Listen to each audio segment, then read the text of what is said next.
En fait, mon Gaspard, regarde pour monter. Regarde comment il fait Arthur. Regarde. Regarde, tu mets toujours ton pied là. Regarde, Tito.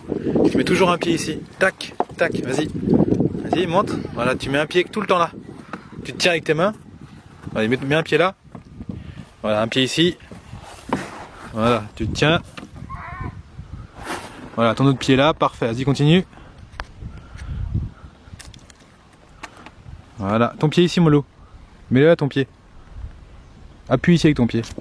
Voilà, mets ici ton pied. Ah, très bien, mon petit cul. Voilà. Vas-y, continue. Ton autre pied, mon chou. Ton autre pied, voilà, ici. Très bien, mon amour. Vas-y. L'autre pied gauche aussi. Oula. Voilà, mon ange. T'es monté. T'as réussi à monter? Bonjour et bienvenue dans cette nouvelle vidéo de la chaîne YouTube Famille Épanouie, de la page Facebook Famille Épanouie, du compte Instagram Famille Épanouie et même du blog Famille Épanouie. On est absolument partout, on ne peut plus nous échapper. Et justement, j'ai fait un sondage sur Instagram. Je vous ai demandé si vous étiez un homme ou une femme.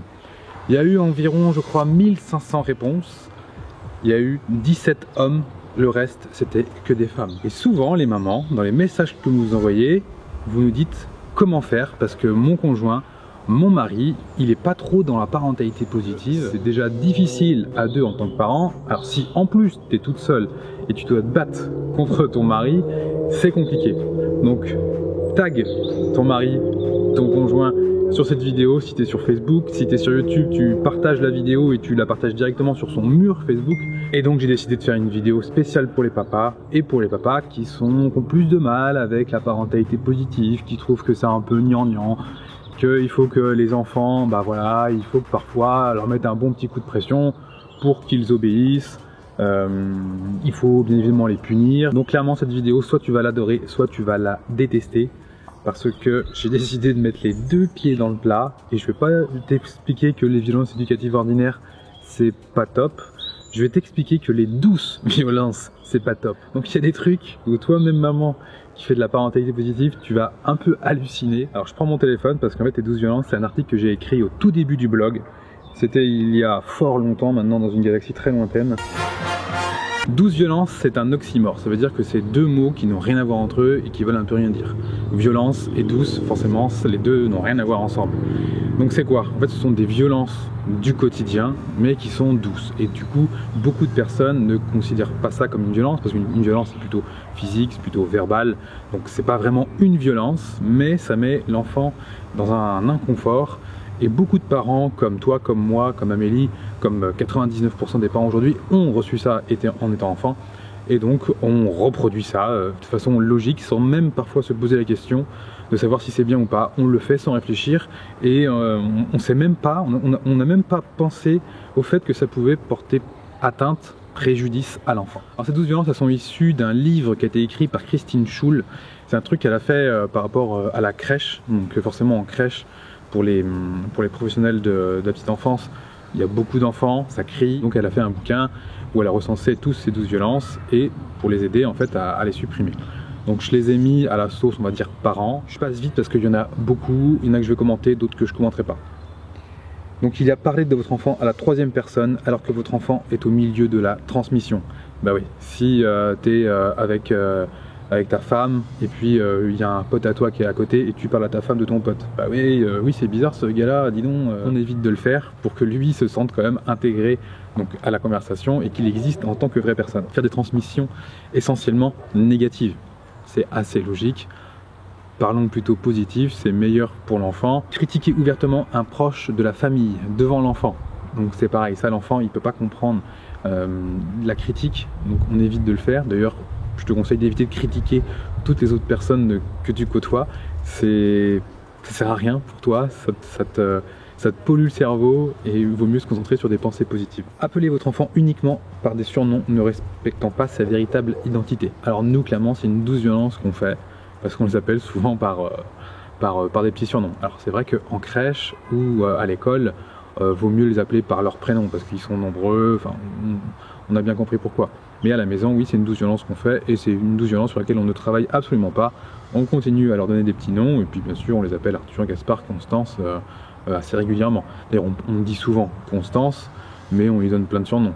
Je sais que par exemple il y a des parents qui appellent toujours leur enfant bébé, et qui ne leur donnent jamais, qui disent jamais leur prénom. Donc c'est important aussi pour le bébé qu'il sache comment il s'appelle assez tôt. Il y a aussi moucher votre enfant sans le prévenir. Alors ça c'est vraiment quelque chose qui est vraiment insupportable pour l'enfant. C'est-à-dire qu'on arrive par derrière et puis on vient le moucher sans lui dire. Non, on l'intègre dans ce qu'il fait. Alors oui, mais c'est pour son bien. Oui, c'est pour son bien, mais c'est lui qui décide de se moucher. S'il veut pas se moucher, ben tant pis, il veut pas se moucher, c'est pas très grave. Ça ne dérange que lui. Par contre, on vient avec bienveillance et on lui propose de se moucher. D'ailleurs, tu verras que ça marchera beaucoup mieux avec le temps. Forcez votre enfant à faire un bisou. Alors ça, c'est un petit peu compliqué quand dans la famille, il y a des gens qui veulent absolument que l'enfant fasse un bisou pour dire bonjour. Donc nous, clairement, nous avons le cas. Donc avec le temps, on a été obligé de proposer à Arthur de façon un petit peu directive de faire un bisou à certains membres de la famille. Sinon, les problèmes étaient encore supérieurs au fait qu'il ne fasse pas de bisou. Donc c'est une douce violence qu'on ne fait plus parce que ça y est, maintenant c'est ancré. Avec Gaspard et puis avec Constance, on a pris d'autres dispositions qui font qu'ils font vraiment un bisou de plein cœur. Et c'est vrai que pour nous, on a été face à ce problème et parfois il faut faire des choix dans la vie. Et donc on a fait le choix le moins pire.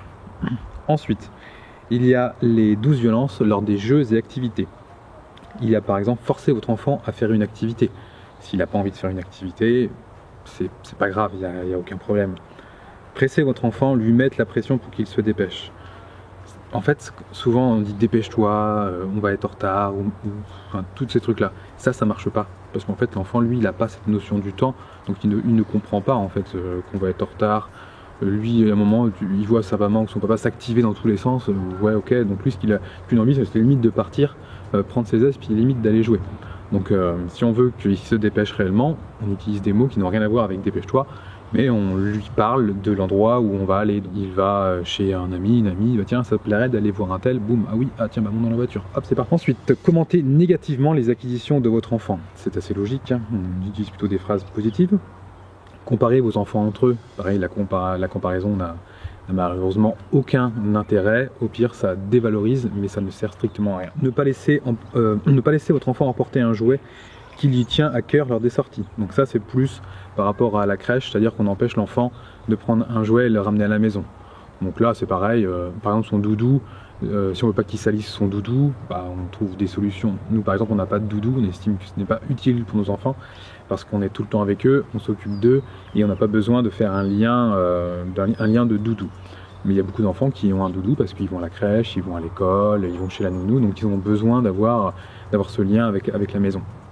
Donc du coup, bah, soit on a deux doudous, c'est pas toujours évident, ou au pire, bah, il le prend, tant pis, puis son doudou il est sale, c'est pas, on va dire, c'est pas très grave. Culpabiliser votre enfant parce qu'il refuse de faire une activité, ça c'est pareil, c'est plus lié donc, à la crèche, au groupe, on va dire, scolaire. Aucun intérêt à culpabiliser un enfant. Les 12 violences liées au repas. Alors là, les repas, c'est un moment où les 12 violences sont la part belle. Je vais te les lister et tu vas voir que il y en a qui vont pas te plaire et que tu vas dire que c'est n'importe quoi. Mais écoute-les bien. L'idée, c'est vraiment pas de culpabiliser, c'est de les mettre dans un coin de ta tête. C'est pas grave si aujourd'hui tu trouves que ce que je dis c'est n'importe quoi. Mais dans un coin de ta tête, tu y réfléchis et peut-être que dans quelques jours, quelques semaines, eh bien, tu t'en rappelleras et tu te diras bah tiens, j'avais pas si tort que ça. L'idée c'est quoi? C'est de chaque jour, enfin c'est ce qu'on fait nous au quotidien sur Famille Épanouie, c'est de t'aider à devenir un meilleur parent, de devenir le meilleur parent que tu es aujourd'hui. C'est pas de se comparer aux autres, c'est pas de prendre les autres familles en exemple, c'est pas de prendre les autres papas, les autres mamans en exemple et de dire tiens je vais faire pareil, ou par exemple dire à ta femme bah t'as vu l'autre maman, dis donc elle s'occupe bien de ses enfants comparé à toi. Enfin, j'espère que tu dis pas ça, mais voilà, il peut y avoir des fois des relents ou des mots qui peuvent faire penser à ça. Donc ça c'est inutile. Ce qu'il faut c'est évoluer en tant que parent. On est parent, on a un type de parentalité, on a été éduqué d'une telle façon quand on était enfant et ça ressurgit quand on devient parent. Donc on ne se compare pas aux autres, ce qu'on essaie de faire c'est simplement chaque jour de devenir un meilleur parent. Il y a une phrase que j'aime beaucoup dire, c'est que les bons parents c'est simplement ceux qui font le moins d'erreurs. Les bons parents c'est simplement ceux qui font le moins d'erreurs. Donc au niveau des repas, on a forcé votre enfant à manger. Ça ne sert strictement à rien, à part le bloquer, à part créer de problèmes, ça ne sert à rien de forcer son enfant à manger. Supprimez le dessert si votre enfant ne termine pas ce qu'il a dans son assiette. Ça c'est pareil, c'est ridicule. Si tu as des bons desserts chaque soir, enfin des bons desserts sucrés, mauvais pour la santé mais très bons au goût, ouais, c'est sûr que les courgettes elles seront bien fades par rapport à la danette qui suit derrière. Donc si l'enfant il a pas trop faim parce qu'à 18 h il s'est enfilé une tartine de Nutella et puis qu'à 19 h 30 il faut manger et que pour lui il a plus très faim, mais par contre il a faim de la danette, bah, c'est logique, on est attiré toujours par ce qu'on aime, enfin par les trucs sucrés. Faire du chantage, ça c'est pareil, on évite le chantage, ça n'a aucun intérêt à long terme. À court terme ça fonctionne, mais à long terme c'est désastreux pour son cerveau. Mettre votre enfant au lit s'il ne veut pas manger, aucun rapport. Pourquoi le mettre au lit s'il veut pas manger? S'il veut pas manger, c'est qu'il a pas faim, c'est qu'il aime pas, c'est pas grave, il mange pas, on prend son plat, on le met au frigo et peut-être qu'il aura faim dans 1 heure ou 2. Par contre dans 1 heure ou 2, on évite de lui donner des gâteaux, on lui ressort simplement le plat qu'il ne voulait pas manger. Empêchez votre enfant de dormir parce que c'est l'heure du repas. Oui, parce que nous on mange 3 fois par jour, à midi ou à 19 h, puis le matin, et parce qu'on a décidé, parce que au niveau social, c'est ce qui nous correspond à tous. Mais les enfants, eux, ils n'ont pas de raison. D'ailleurs, l'homme n'est pas physiologiquement fait pour manger à 16 heures. C'est qu'on s'est habitué et c'est une convenance qu'on a fait, mais on pourrait très bien ne pas manger de la journée et manger que le soir. Ou on pourrait manger énormément le midi. Donc chacun a ses rituels, mais quand l'enfant est fatigué, il va au lit. S'il n'a pas mangé, c'est pas grave. C'est absolument pas grave. Ça va rien faire pour sa santé. Ça va pas le tuer et au pire il aura juste super faim le lendemain. Donc vu qu'il aura super faim le lendemain, tu pourras lui sortir les légumes et les fruits qu'il n'avait pas envie de manger. Empêchez votre enfant de manger tout seul parce qu'il va se salir. Et oui, c'est sûr que quand ils arrivent à la diversification alimentaire, bah, ils en mettent partout. Donc ça c'est obligatoire, hein. Tous les enfants en mettent partout, sur les murs, par terre. Il faut savoir que tu auras 5-10 minutes de nettoyage après. Ça tu ne peux pas y couper. Déshabillez votre enfant pour que ses vêtements restent propres. Oui, toi tu te déshabilles pas pour aller à table, donc bah, ton enfant non plus. Au pire tu lui mets une serviette, une belle serviette. Nous avec Gaspard qui a 2 ans, on lui met des sortes de petites blouses, ce qui fait qu'il enfile sa petite blouse, hop, ça lui arrive jusque là, c'est comme s'il était habillé, c'est lambda, c'est joli sur lui. Ça lui va très bien de mettre ça, et du coup ses vêtements restent propres et ça évite de passer du temps, c'est vrai, après à faire la machine. Critiquer la nourriture devant votre enfant que l'on forcera à terminer. Et oui, si tu trouves que ça pas bon et que tu lui donnes et que tu dis oui c'est pas terrible et en plus tu l'obliges, non là c'est vraiment pas cool. Mélanger tous les aliments dans son assiette. Combien de fois j'ai vu ça? D'un côté on a les féculents, on a la viande, on a les légumes et puis l'enfant il commence par la féculent, par la viande et puis en fait il arrive aux légumes et puis j'en veux plus ou machin. Donc du coup mise sous pression des parents qui sont à côté en train de le regarder manger et qui lui disent oui, bah, si tu manges pas tes légumes, je te mélange tout, du coup tu seras obligé de tout manger. Donc ça c'est pareil, c'est une sorte de chantage, c'est de la menace. Faut laisser l'enfant faire. Si l'enfant il a envie d'abord manger la viande, ok qu'il mange la viande. S'il veut manger les légumes, il fait comme il veut. S'il mange pas les légumes, ce n'est pas grave. Sauf que c'est sûr que s'il mange tout le temps que de la viande toute la journée, et ben la prochaine fois on mettra moins de viande et plus de légumes. Et après bah forcément il aura faim, donc tôt ou tard des légumes il va en manger. Mais il faut surtout pas se dire tiens aujourd'hui mon enfant il n'a pas mangé de légumes, waouh c'est grave. Non, c'est pas grave. Il faut simplement réajuster et surtout leur faire confiance. Ensuite, lavez le visage de votre enfant avec un gant d'eau froide sans le prévenir par derrière. Et oui, c'est un peu comme quand on le mouche. C'est comme si quelqu'un arrive derrière toi et puis qui te lave la bouche comme ça, c'est super désagréable. On lave les mains ensemble avec l'enfant et puis on lave la bouche ensemble. Et mieux, on peut même lui faire faire, c'est-à-dire que c'est lui qui le fait. Lui attacher la serviette autour du cou en lui baissant la tête. C'est-à-dire que bah oui, pour attacher la serviette, des fois on ne peut pas accéder donc on lui baisse la tête. Ça c'est pareil, c'est super désagréable, on t'aimerait pas qu'on te le fasse, donc tout simplement ne le faisons pas à nos enfants. Raclez systématiquement la bouche de votre enfant avec la cuillère, tu sais, parce que là ça déborde et tout, puis on racle. Ça c'est pareil, c'est désagréable. Bon, il y a des façons un petit peu plus ludiques de le faire, même si c'est là, voilà, on le fait doucement, mais on ne fait pas ça à chaque fois comme on peut le voir malheureusement assez souvent. Ensuite, on continue avec les 12 violences autour de la toilette. Alors je sais que la vidéo est un petit peu longue, mais bon, je te mets le lien de toute façon qui sera dans la description de la vidéo, tu pourras les relire. Là je te les commente. Donc j'espère que tu es encore là, que tu n'as pas quitté la vidéo, que tu n'as pas pris peur. On continue doucement, comme je te le dis, mets ça dans un coin de ta tête et tu verras que tôt ou tard ça te servira vraiment. Donc autour de la toilette, parlez entre adultes durant un change dans l'ignorance de votre enfant. Quand on est avec son enfant, on lui parle. Constance, elle n'a que 4 mois et on la change, on lui parle en permanence. Faire des commentaires sur l'hygiène de votre enfant, sur son anatomie, sur ses petits mots. Oui, on parle avec lui, mais on commande pas. L'idée, c'est vraiment de se dire, c'est comme si on avait une personne âgée. Est-ce que tu aimerais faire ça? Est-ce que tu ferais ça à ton papa ou ta maman quand il sera trop vieux en maison de retraite, ou je sais pas, tu l'as chez toi, il faut que tu t'en occupes? Est-ce que tu lui ferais ça? Non, parce que tu le respectes, parce que enfin, voilà, pour X raisons qui sont assez logiques entre adultes. Donc pour la même raison, évitons de le faire à nos enfants. Sentir les fesses de votre enfant en lui disant « tu pues ». Ne pas parler à votre enfant durant le change, c'est ce que je disais tout à l'heure. Prendre votre enfant pour le changer sans le prévenir. Donc au lieu de l'emmener de force pour le changer, on le fait coopérer. Nous, au début, avec Arthur, qui a 5 ans maintenant, on avait du mal à l'emmener le changer, il voulait pas, il courait dans l'autre sens et puis il lui courait après pour aller le changer. Ça, c'était au début de notre parentalité où on n'était pas encore au point, on n'avait pas encore tous les outils. Et puis maintenant avec Gaspard, donc ça n'a rien à voir parce que Gaspard, il sait que quand on va le changer, bah c'est cool, c'est un moment drôle, c'est un moment sympa. On est sur la table allongée et puis on joue, on s'amuse, on rigole. Il est acteur de son change. Donc du coup, ça lui fait toujours plaisir de venir se changer. Dire à votre enfant qu'il est sale, qu'il pue.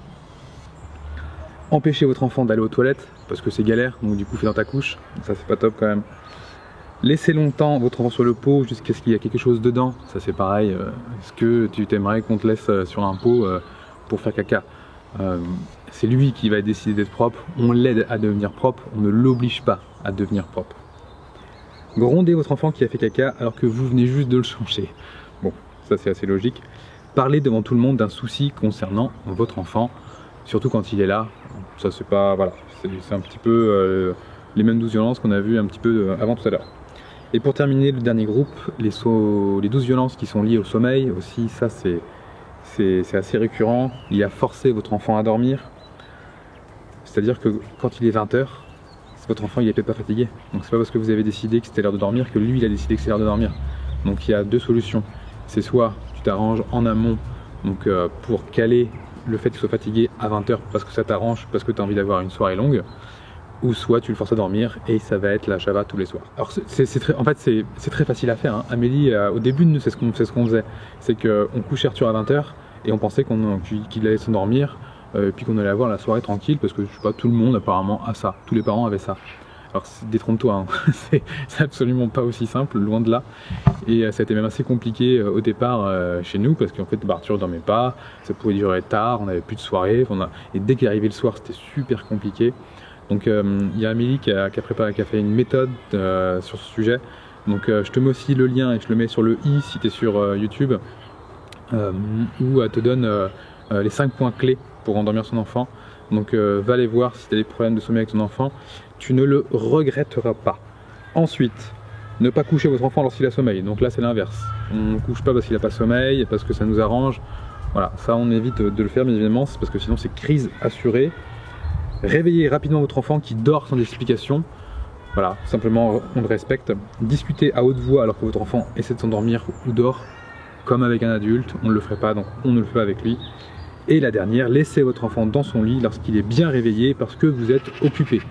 Bah lui, on le laisse dans son lit à barreaux, tranquille, parce que nous, enfin tranquille, non pas tranquille, lui il est réveillé, mais nous on fait autre chose et on n'a pas envie. Nous on le laisse dans son parc. Ça c'est une vraie 12 violence.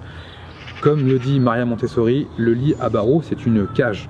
C'est ni plus ni moins qu'une cage qui n'a pas de toit. Donc c'est comme pour les animaux on les met dans une cage pour être tranquille. Nos enfants, on les met dans un lit à barreaux pour être tranquille. C'est absolument pas pour leur sécurité. On essaie les vendeurs de lits essaient de nous faire croire que c'est pour cette raison, mais c'est totalement faux. Parce qu'il y a simplement besoin de mettre un matelas au sol collé au mur et c'est bon, l'enfant est en sécurité. Donc voilà pour ces 12 violences. J'espère que tu es encore là. Enfin, si tu me regardes, c'est que tu es encore là. C'est long, je pense qu'elle va durer peut-être plus de 20 minutes cette vidéo. D'ailleurs, le soleil se couche, je suis moitié dans le noir. Donc si tu es une maman, eh bien partage-la avec ton concubin, tu le tags dans Facebook et tu partages cette vidéo YouTube, tu la partages sur son mur Facebook ou tu l'envoies par mail, enfin bref, l'idée c'est qu'il soit bien au courant, qu'il aille la voir. Donc comme je te l'ai dit, j'ai mis les pieds dans le plat. Si tu es un papa, ne prends pas peur, c'est simplement, j'ai fait exprès d'aller loin dans la démarche de ces 12 violences pour te montrer qu'on est beaucoup de parents à ne pas faire de 12 violences et que en fait on le fait pour respecter notre enfant. Donc tout ce qui est punition, tout ce qui est chantage, tout ce qui est menace, tout ce qui est cri, alors là c'est ce qu'il y a de pire, ça ne sert à rien. Ça ne sert que simplement à abîmer la relation que tu as avec ton enfant. Je suis pas sûr que ce soit ce que tu as envie. Alors je sais que parfois c'est difficile et que à court terme, bah oui, ce sont des solutions qui marchent. Hein. On va pas se mentir. Mettre une fessée à un enfant, ça marche. À très court terme, ça fonctionne. Par contre, ça le détruit dans son estime de soi et surtout dans l'estime qu'il a de toi. Alors même si ça se voit pas forcément comme ça au premier abord, parce que t'es son papa, t'es sa maman, donc forcément il t'aime. On ne peut pas y couper, c'est sûr, c'est certain. Mais ça l'abîme. Donc l'idée c'est vraiment simplement de se remettre en question et de voir en fait qu'est-ce qu'on pourrait faire au lieu de faire ça. Donc nous on a fait un tas de vidéos sur le sujet, enfin surtout Amélie, je crois qu'il y en a plus de 200, je crois qu'on est rendu à 250 vidéos, il y a plus de 200 articles sur le blog. Donc il y a énormément de ressources, il y a plein de bouquins sur le sujet.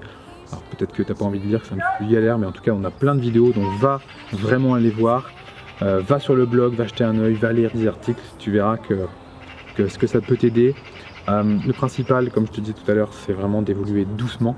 C'est surtout pas de se mettre la pression, c'est surtout pas de se comparer aux autres, mais simplement essayer chaque jour d'être un meilleur parent. Et puis si des fois on flanche, si des fois on crie, si des fois on peut nous mettre une fessée parce que voilà, pour X raisons. L'idée c'est pas de culpabiliser, c'est pas de se morfondre, c'est pas de voilà, ça peut arriver, c'est pas bien, c'est sûr que c'est pas bien, mais l'idée ne culpabilise pas parce que ce sera encore pire. Voilà, c'est la fin de cette vidéo, j'ai l'impression que je suis dans le noir total, je me vois même plus. Ouais. Donc cette vidéo tu la likes parce que nous ça nous aide. Si tu l'as aimé, like-la parce que nous ça nous permet qu'elle soit de plus en plus diffusée sur Facebook, sur YouTube. Donc dès que tu vois une vidéo de nous et que tu aimes le contenu, ou même si tu nous aimes tout court, bah tu likes direct la vidéo, comme ça c'est nickel. Tu mets un petit commentaire, tu peux me dire les 12 violences que tu pratiques à la maison, celles que tu dis non, pour toi c'est pas 12 violences et que tu les feras toujours parce que tu estimes que ce n'est pas une 12 violence. Et puis tu peux la partager bien évidemment à des membres de ta famille si ça peut les aider. Voilà, pour terminer, tu peux télécharger le guide que nous avons écrit avec Amélie. Ce sont les 8 idées reçues sur l'éducation.